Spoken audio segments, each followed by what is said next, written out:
Hey, this is Andy from Black Veil Brides, and you are watching CMS TV.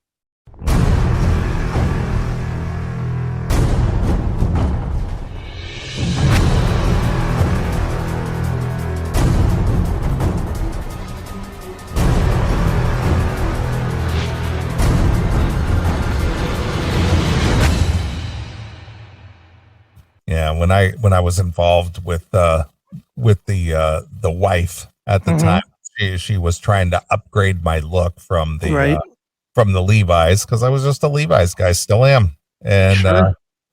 she was trying to get me to wear the Calvin Kleins and all that other shit, and I'm just like, yeah, I don't want to do that. Yeah. Dude, I have so many pictures of me with fucking awful sweaters and lots of sweaters. That's the thing. I would never wear a sweater. I absolutely hated the sweater. Oh, I had Hated it. I had a bunch of sweaters, but dude, my senior year of high school, for a little while, I dated this girl named Melanie Delasky, and Melanie was big into hats. That was her thing for her guys. There's just something about a chick in a hat. It's just no. For the guys. Well, I understand. Well, I'm just making a 80s movie reference. Oh, right. Pink Candles, where he goes, there's just something about a chick in a hat. It's just so vogue. Yeah. Well, sadly, I played into that vogue.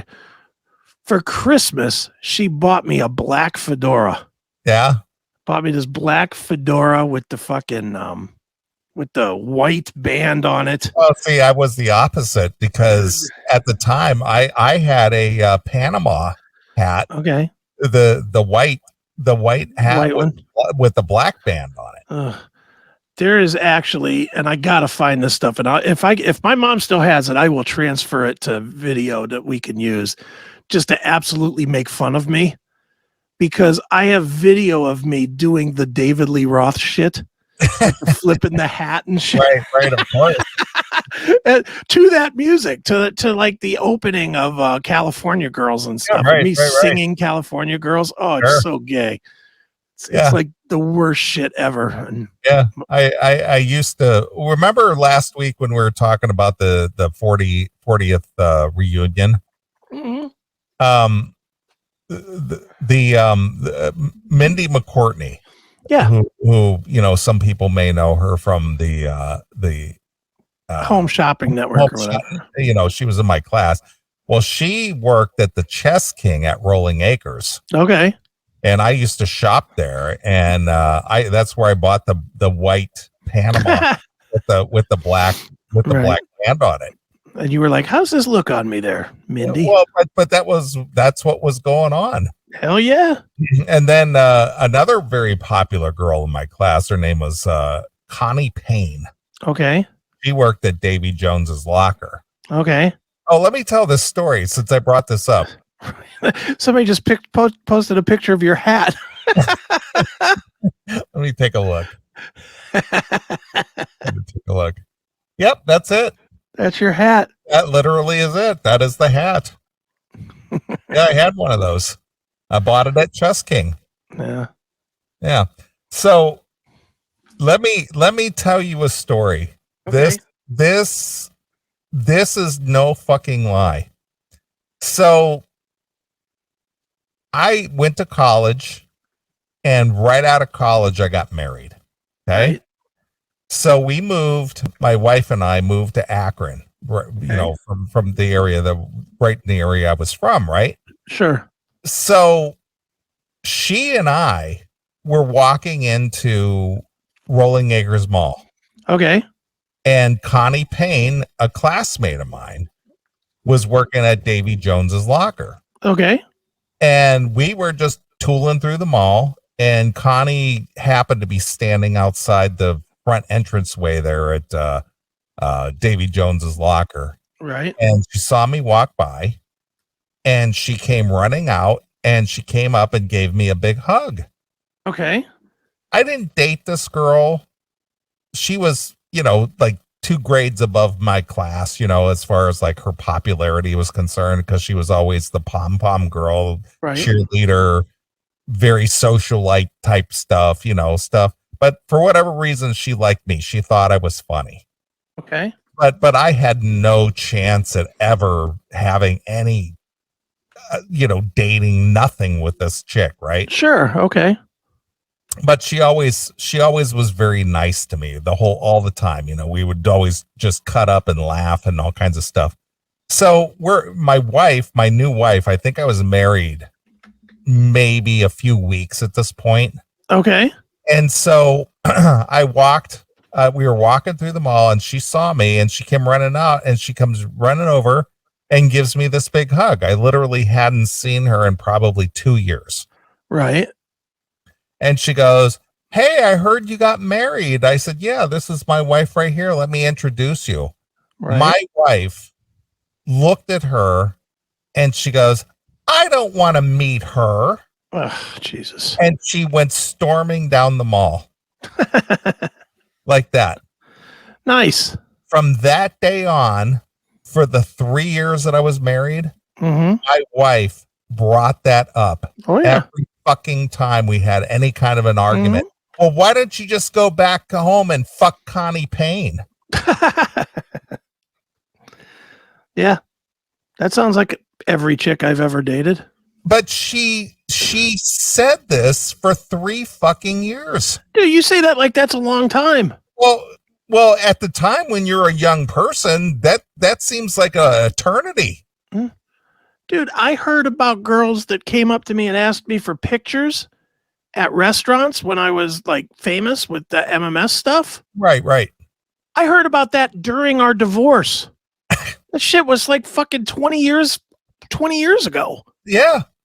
And she was like, "Remember when those girls wanted to fuck?" And I'm like, they didn't want to fuck me. They just wanted a fucking picture. Yeah. I thought I was famous. Yeah, but that from that day on, that set the tone for my entire marriage. Dude, that's what chicks do.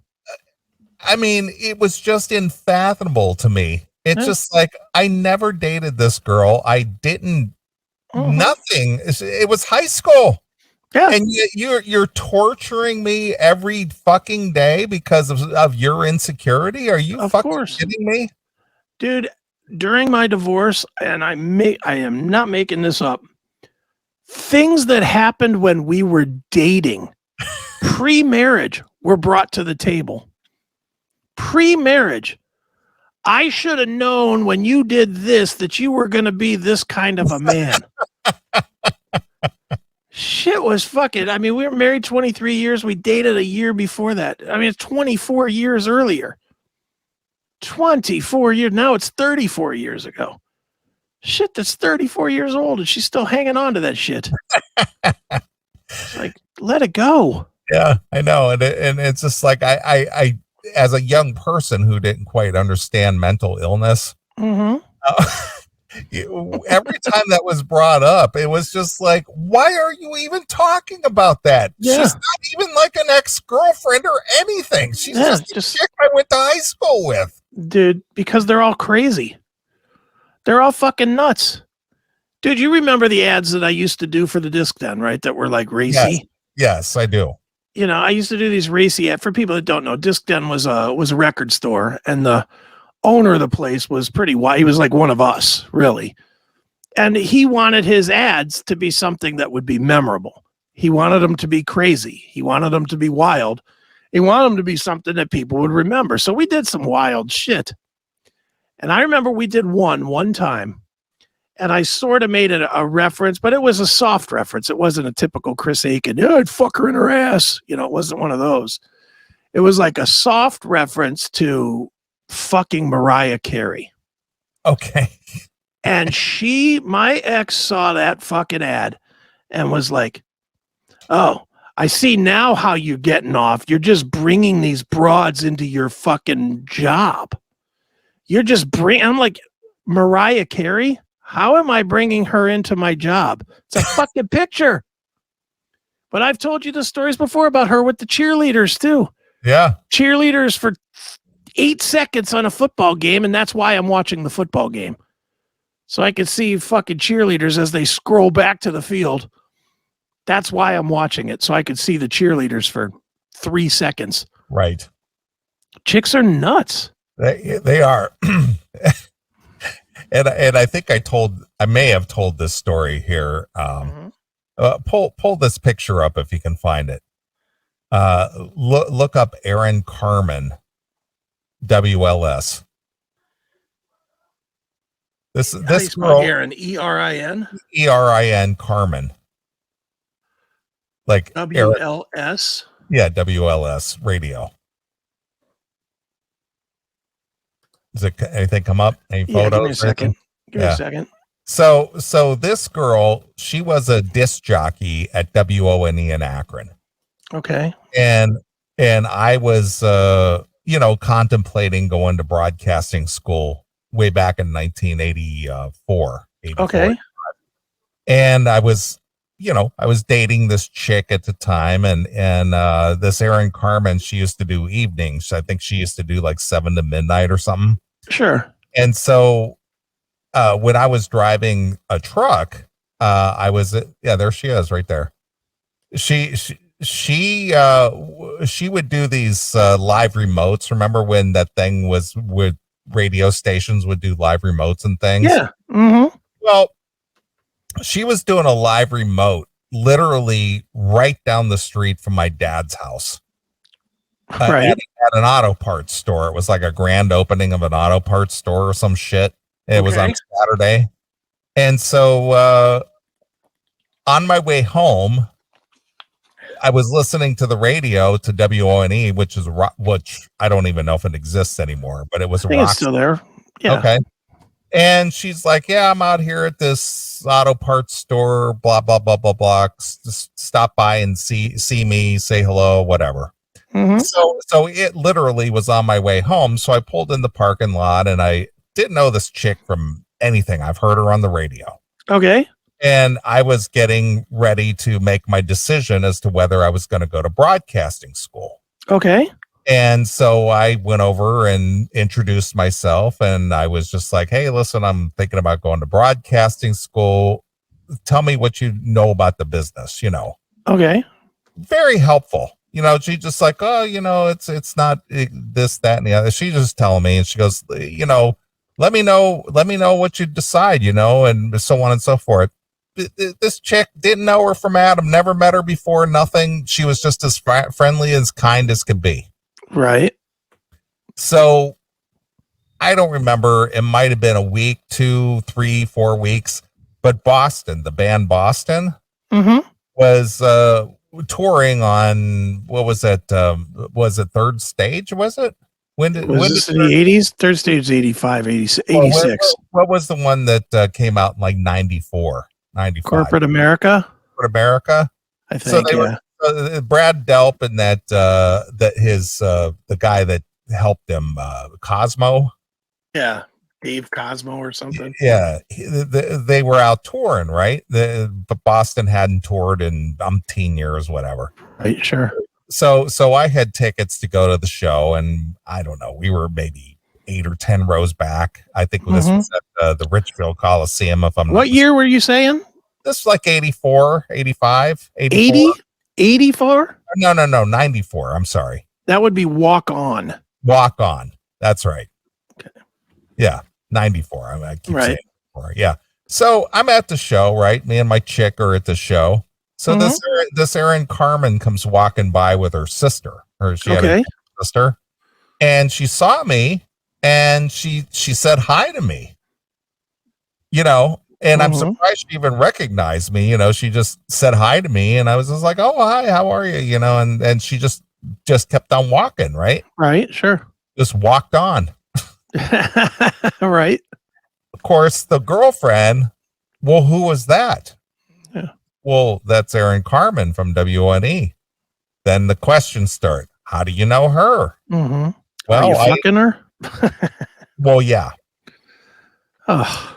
And then it was just like, well, I was on my way home from my dad's house. She was at an auto parts store. I stopped by. I was asking her about going to broadcasting school, blah, blah, blah, blah, blah. And that's it. Well, she seemed awful familiar with you. Oh, shut up. And again, I met the chick once. Yeah. Once. Mm-hmm. But for whatever reason, she recognized me, which surprised me. I was as surprised as anybody. I was just like, holy shit, Aaron Carmen remembered me. And again, this might have been a month, later. I don't know. I'm just some random dude, but she said hi to me by name. And it was just like, well, how do you know her? And I said, well, I really don't know her. Yeah. I met her once. This is where I met her. This is how come you never told me about that?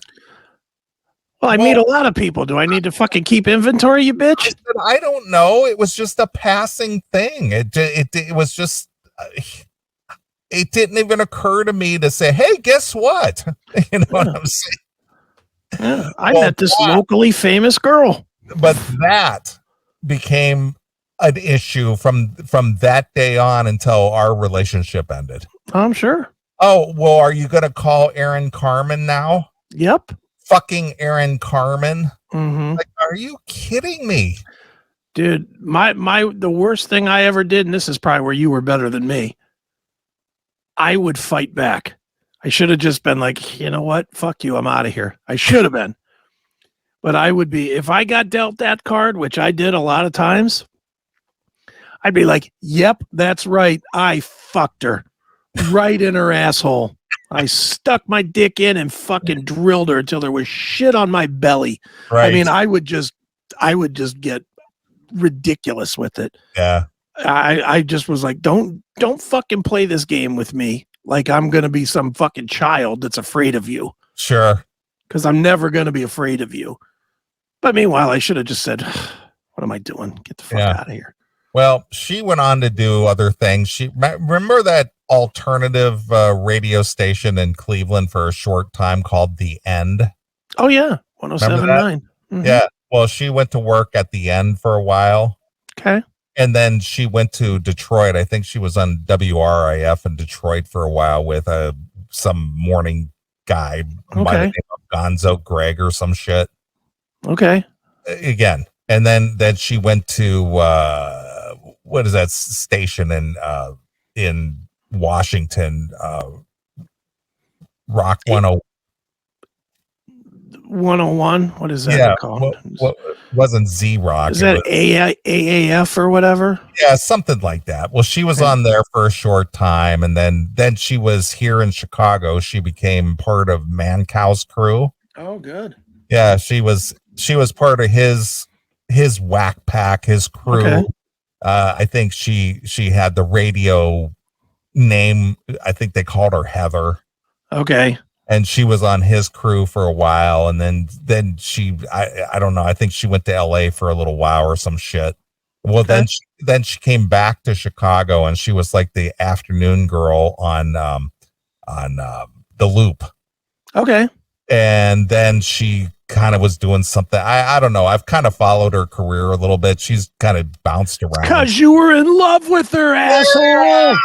But I've talked with her once or twice in the last, I don't know, 15 years or so. Okay. You know, we talked, and it's like, oh man, how you doing? You know, this, that, and the other, and it's been a long time. But regardless of that, Aaron Carmen, Connie Payne, the bane of my existence were because I fucked these beautiful women. Yeah, you must have. So you admit they were beautiful? Yep. Yeah. Aaron Carmen's an attractive girl. Look at her. What can I tell you? Yeah, it's hilarious. You know, but this is what happens with a one-time chance meeting. Right. One time. I mean, it's just fucking unbelievable. Right. You know, so it's just like, just keep throwing shit in my face over nothing. Mm-hmm. It's just nonsense. It's always just nonsense. That's the biggest problem with these relationships and these chicks. The fights are about shit. They're about nothing. Nothing. You know, that's why. You ever notice, I mean, obviously it's different that it's your friends versus your fucking lovers, but you ever notice that no matter what kind of argument you have with your guy friends, you fucking solve it at some point? Yeah, because guys are rational. Yeah, and because half the time guys are like, whatever, dude, let's have a drink and fucking forget this shit. Is it really worth blowing shit up over? Right. Chicks want to blow things up over every goddamn thing. I agree. You know, they fucking drive me nuts. I know. But anyway, that's her. I mean, Well, she was the local Akron girl there. All right. You know, and she was on that WONE for, you know, several years. And Okay. she she kind of gave me a little insight on the whole broadcasting thing. Before she blew you. Yeah, before you banged her out in the back of the WONE van. You were fucking her the whole time you were dating me. Please. Yeah, you who's such a fucking wild child anyway, right? Yeah, I know. That's the funniest part of the whole thing to me is that she suspected you. Yeah. You're like the most fucking tame guy. You know, it's hard to find a fucking speeding ticket with you and fucking some chicks worried about you fucking sneaking around banging chicks on the side. Get the fuck out of here, you fucking kook. That's because I'm such a catch. I guess. So stupid. The chicks stink. They do. All right, I say we take a break. All right. Come back and wrap up the show. And I got some other chick related stuff in the next hour because I was reading some of this stuff earlier this week. I won't reveal what it is, but I am just like so appalled at the lack of better term, the assholism of chicks who are opportunists and gold diggers. Okay, works for me. They fucking suck. They definitely do. All right. Well, I'll let you pick a tune there, sir. So what could we play? All right. How about if we go with Vane, Lie for Love from On the Line. Okay. Lie for Love, huh? Lie for Love, since we're talking about what chicks do. All right. Here's On the Line. Let's see here. There it is. On the Line, you said, or yeah, Lie for Love. Lie for Love. All right. I got it. Well, we can we'll play a few tunes. We'll come back. We'll wrap up the show and all that kind of stuff. But I got some stuff that it's just gonna probably get under your skin. All right, good. Just be aware of that.